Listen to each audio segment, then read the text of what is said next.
I'm Alexandra. I'm Salia. Tommy. I'm Autumn Brown. Dominic. I'm Porter. Today we'll be talking about Taco Bell and the marketing analysis of the company. So we'll start with the vision and mission, move on to their overall marketing plan, talk about external factors and the pestle analysis, and marketing trends. So to start us off, Alex. Today I'll be taking us through our vision and mission of Taco Bell and how the company guides their strategic long-term goals and daily operations. Since the company was founded in 1962 in Downey, California, it has grown from a single restaurant into a global brand with over 8,000 locations. So first, we're going to be looking at our vision. Taco Bell's vision focuses on long-term growth, staying culturally relevant, while also innovating for the fast food industry. They do this within expanding globally while also staying relevant to younger customers. They do this through trends, humor, and pop culture references within their marketing. Another big part of this is a strategy called RING. RING stands for Relentless, Innovative, Next Generation Growth, and this strategy focuses on innovation for things like menu items, restaurant designs, technology, and expanding internationally. Who here has the Taco Bell app? Has anyone placed an order? Yeah, a good amount.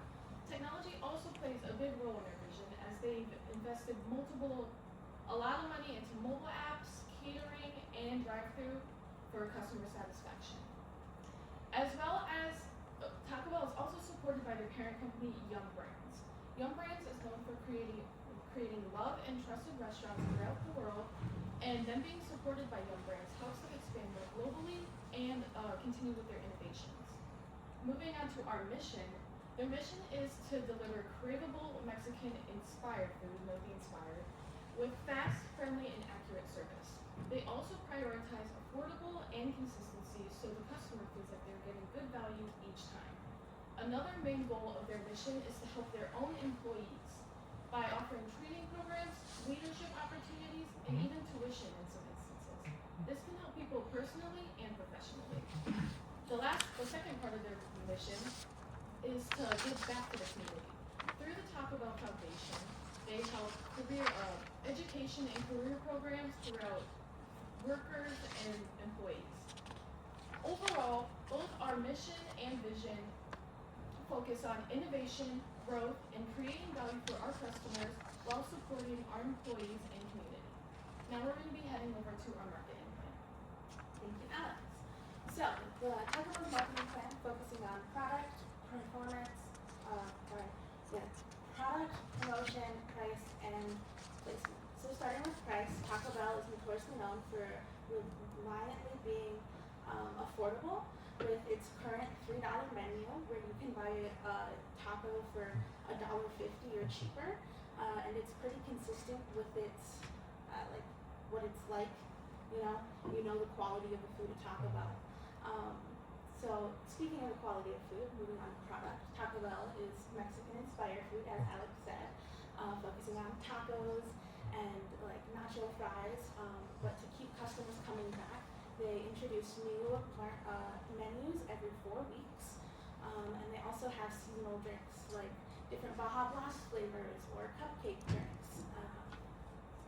Talking about place, again, like Alex mentioned, Taco Bell has over 8,000 locations in over 23 different countries, primarily drive-ins / dine-ins, so that customers can either, if they're on the run and on the go, they can stop in if they have time, or if they don't, so it's accessible. And lastly, promotion. We all have the Taco Bell app, right? So we've all experienced the accessibility and the easiness to navigate on that app. And then Taco Bell has lots of online presence. They're all over Instagram and TikTok, and they like to focus on reposts instead of likes and shares on their social media platforms, which is really cool, and it really helps them spread their content as wide as they possibly can, because the more reposts they get, the more people see what they're promoting. I'm going to pass it on to Thomas. Sorry. Thank you.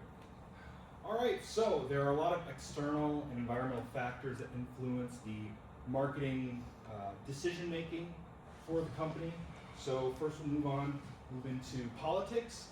For Taco Bell, there's not a lot going on politically that influences their marketing strategy. We do have things like food regulations, labor laws, trade and tariffs. So, in the picture here we have this is a Taco Bell, I believe in Kansas City, that had a labor strike having to do with minimum wage laws.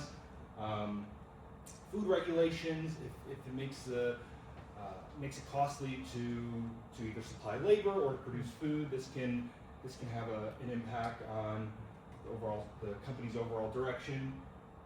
But altogether, there's not a lot politically influencing the company.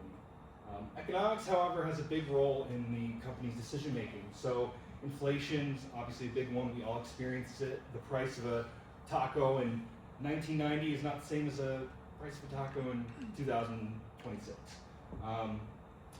Economic cycles have an impact on consumer behavior. So say the price of a taco goes from $3 to $6. People might take that dollar elsewhere. Conversely, if the price of a taco is very low, people might substitute into, if they have a lot of spending power rather, they might substitute into buying healthier, higher quality foods at the grocery store or at maybe a fast casual dining restaurant like Chipotle or Border Grill, for example. So there's also competition as well. We have McDonald's and Chipotle, which are kind of the heavy hitters in the fast food industry, specifically for Taco Bell. So they have to navigate a lot in making marketing decisions, as well as society and culture. This is a big, very significant for Taco Bell in leveraging cultural trends into their marketing strategy. So aside from other fast food companies, Taco Bell has really leaned into their marketing towards Gen Z and millennials. Part of their marketing plan that the CEO, Sean Tresvant, has talked about is really leveraging into Gen Z. And so part of that is through social media, collaborations with celebrities or influencers. They've identified this target market as a cultural rebel. So these are young people who have cultural influence in the world. And so if they can get these younger people to buy into their product, this can have sort of a spillover effect into other markets. Technology, we all experience it. Many fast food companies like Taco Bell are adopting mobile apps, automated drive-thrus, third-party delivery systems, DoorDash, Uber Eats. This is an area of the industry that most companies are buying into and investing a lot of money in. Legal factors, advertising and food laws really make up the majority of legal barriers that fast food companies face. We can see from the picture here, a lot of consumers see a bit of a discrepancy between their expectations and reality of what their food is going to look like. In 2023, there was a lawsuit filed with Taco Bell for false advertising, so specifically claims about the amount of food or ingredients that they're getting in their food. Those legal factors have a little bit to do with the company's marketing plan, but overall, not a whole lot. Environmental factors, so sustainability, environmental impact, these are increasingly important factors to consider for fast food companies. A few years ago, Taco Bell introduced kind of a rollout for recyclable packaging as well as a recyclable sauce packet program.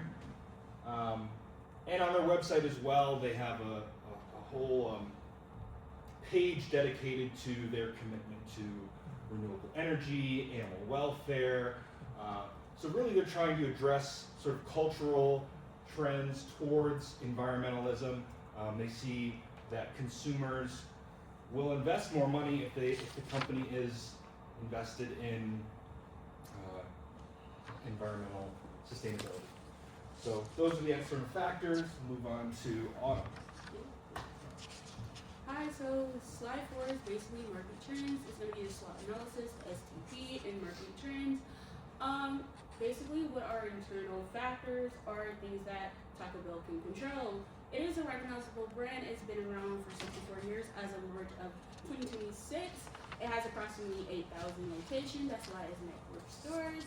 And its affordable prices, they keep customers with their seasonal items, specifically the chicken chipotle. I think, if I'm not mistaken, is the chicken bacon ranch street chalupa. If I'm not mistaken, that is seasonal and it just came back out. So yeah, just like all brands and all companies, we have flaws. Basically, health concerns. They have a reputation of basically high calorie, low quality type of food. I mean, customers are dissatisfied with that. I mean, it's Taco Bell. What can you say? It's late night. With that, their events, meetings comes with complications, especially with millennials. It's kind of hard for them to go in and talk and say what they want, especially late night driving, and sometimes the screen flashes too fast for them to see what they want. So that's understandable. Limit internal growth because 5,000 of their locations are in U.S. So if anything economically happened, specifically a downfall in the U.S., they're going to be a loss, which is saddening. But these pictures basically are the app within itself. You can see the cost, you can see what's inside of it. You can even go into what type of food you want, if you want chicken, substitution, and all that types of stuff. SWOT analysis. So now I'm going to talk about the external factors, basically things that they cannot control. Their opportunities should be international market, specifically in India and China, because these countries are specifically with fast food market chains. They have digital innovation with their app, keeping customers coming in with the reward system, and basically discounts. If they display more vegan option or low calories, they're more likely to have more connections with newer customers, new customer segment, and also more likely to have more innovation, like more profit. Some threats are competition, specifically McDonald's, KFC, and Wendy's. But the main one is McDonald's, because McDonald's has approximately 39,000 locations nationwide, which is the main competitor for them. McDonald's also is 40% of global wide. So with that being said, it's a little rush between McDonald's and Taco Bell. They have regulatory changes, basically mean if inflation goes up, labor costs, which is basically the increasing of wages, minimum wages, and also customers literally wanting more healthier option. Another threat is increasing cost of ingredients. Increasing cost of the ingredients is basically increasing the prices, and customers don't want that. I mean, raise your hands, who likes to save money? Right. So if you increase the prices, they're gonna alternatively throw away and shoo away the customers, which is bad. So I'm gonna hand it over to Dominic. Alright, now we're going to go over the STP model. Basically, this is just how Taco Bell positions themselves to maximize profit. So we're going to start off with the demographic. As we all know, their target market is millennials and Gen Zs, being the 16 to 34-year-olds, so all of us in this room, college students. Next is psychographic. They're looking for people that are like active on social media, seeing their posts, understanding like their new menu options, and what's always coming out next to keep people excited and stuff like that. Geographic, they're really looking to target the urban markets throughout the United States mostly. These are things like college campuses. Once again, we have Taco Bells around here, and then high traffic roadways. Taco Bell wants you to see them while you're driving down the highway. So. And it's also very accessible. And then to move on to the next one, the behavioral. Taco Bell is a late night food for most people. They're open most locations till 3 a.m., even some 24 hours, which really opens another market that some places do not target. And then really price sensitive buyers, which are these 16 to 34-year-olds, the lower income college students, even high schoolers, is really who they're targeting. So target customers, age 16 to 34 are their highest targeted customers. In these urban areas where they're high traffic. And then, as you can see with this graph here, the urban, suburban areas are growing. There's more people moving to them with prices increasing everywhere. So then the more Taco Bell is in those places, the more money they'll make. And then to finish it off with their positioning, they're a lifestyle brand more than just a fast food. They lean heavily on their culture references to stay relevant over competitors, and they're really affordable. And then they also always have innovation and stay relevant on digital media. So I'll pass the Porter to finish it off here. Thank you. So I did a market analysis portion, and I compared Taco Bell to its other customers through the same store sales growth or the comparable sales growth. And I just took the average of the 4 quarters that they posted online. And so on the top horse represents Taco Bell, middle horse represents McDonald's, bottom horse represents Chipotle. 2023, McDonald's took the lead, Chipotle shortly behind, and Taco Bell behind. By 2024, Chipotle had a significant increase, and they were like the highest in terms of same store sales growth and customers coming back to your specific locations. By 2025, though, Taco Bell took ahead of that as Chipotle actually lost some of their returning customers, and McDonald's just only had a slight increase that year. These are the references I use for Taco Bell and Chipotle. I got the data from that graph, and for McDonald's, I got the data from their websites and posted online with each of their quarter results. And questions.